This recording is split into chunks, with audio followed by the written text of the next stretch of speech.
నుంచి రిపోర్ట్ పైన ఎమ్మెల్సీ కవిత కరీంనగర్లో మాట్లాడారు. బీసీల జనాభా శాతం ఉద్దేశపూర్వకంగా తగ్గించారు, ఒత్తిళ్లను పెంచారని చెప్పి ఆమె మాట్లాడారు. ఆ కుటుంబంలో కవిత గారు ఒక్కరు సమాచార సేకరణ ఇచ్చినారు, మిగతా వాళ్ళు ఇవ్వలే. నేనంటా ఉన్నా ఇది సమాచార సేకరణకు సంబంధించి మీరు ఒక మాజీ ముఖ్యమంత్రి గారి కుమార్తె ఒక సంస్థ జన జాగృతి నడుపుతూ ఉన్నారు. అప్పుడప్పుడు వాస్తవ ప్రేమన రాజకీయాల్లో లబ్ధ అది నేను మాట్లాడదలుచుకోలే. మీరు కూడా బలహీన వర్గాల అంశాన్ని అప్పుడప్పుడు లేవనెత్తుతారు. నిజంగా మీకు ఒకవేళ ఈ అంశం మీద ఎక్కడైనా పొరపాటు జరిగింది అని అనిపిస్తే దయచేసి దృష్టికి తెండి. తప్పకుండా అటువంటిది ఏదైనా పొరపాటు ఉంటే సంబంధిత బాధ్యులను కఠినంగా శిక్షించడంతో పాటుగా ఇది చట్టపరంగా జరుగుతున్నటువంటి వ్యవహారం ఒక రాజకీయ పార్టీగా లేదా వ్యక్తిగతంగా జరుగుతున్న అంశం కాదు. అలాగే మీరు మిగతా సహకరించిన వాళ్ళను, ముఖ్యంగా మీకు దగ్గర ఉండేటువంటి పెద్దలు ఇటువంటి సర్వేలో భాగస్వాములు కాకపోతే వాళ్ళ ఉద్దేశం ఏందో కూడా అడిగితే బాగుంటుందని నాకు కోరుకుంటా ఉన్నాను. ఏది రేపు క్యాబినెట్ అయిన తర్వాత క్యాబినెట్ సంబంధించిన తర్వాత మాట్లాడు. ఇప్పుడు పర్సెంటేజ్ చెప్పినారు నిన్న పీసీసీ కమిటీ చైర్మన్ గారు. సో ఎవరెంత అనేటువంటిది పబ్లిక్ డొమైన్ ఎట్లుంటుంది, దానికి సంబంధించి రిపోర్ట్ చేయాలనేది తప్పకుండా ఊరికేనే పక్కన పెట్టేది ఏముండదు. ఇవన్నీ కూడా కొంత ఇంటెలెక్చువల్స్ లేకపోతే అంత అన్ని వర్గాలకో లేకపోతే అధికారులు చర్చ చేసి వారికి ఏ విధంగా స్కీమ్స్ చేయాలి, అన్ని రకాల, నాట్ ఓన్లీ స్కీమ్, ఎడ్యుకేషన్ కావచ్చు, ఎంప్లాయ్మెంట్ కావచ్చు, పాలిటిక్స్ కావచ్చు, అన్ని రకాలు చేసే ఆలోచనతో పోతుంది.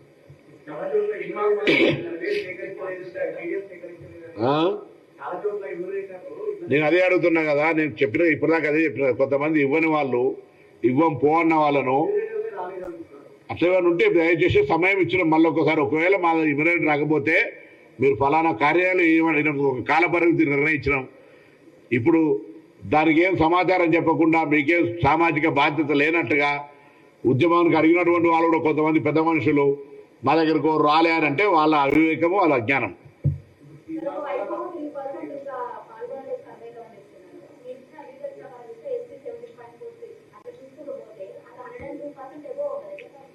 ఎట్లా టోటల్ కలుపుతానా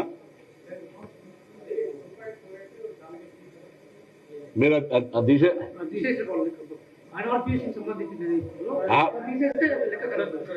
మీరు బీసీ మైనార్టీ, జనరల్ మైనార్టీ కలిపి లెక్క చేయండి. మళ్ళీ ఒకసారి నేను కూడా డబల్ కలిపి 2.48 డబల్ కలిపినట్టు అంతే.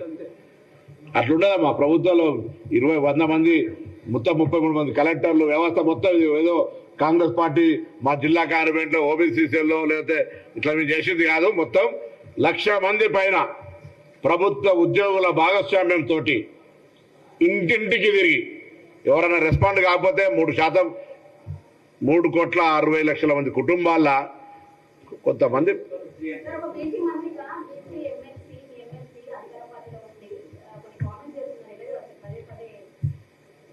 కొద్దిగా ఆయనగా పీసీసీ ప్రెసిడెంట్ గారు వస్తారు, వారు మాట్లాడతారు. నేను ఇలా బీసీకి సంబంధించిన పార్టీకి సంబంధించినటువంటి అంశం, నేను పార్టీకి సంబంధించిన వారు మాట్లాడతారు. దానికి సంబంధించి పార్టీ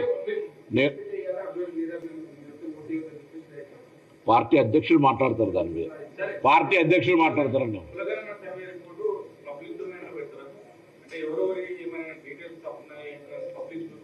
మేము దాన్ని ఫ్రిడ్జ్లో పెట్టాం, బీరువాలో పెట్టాం.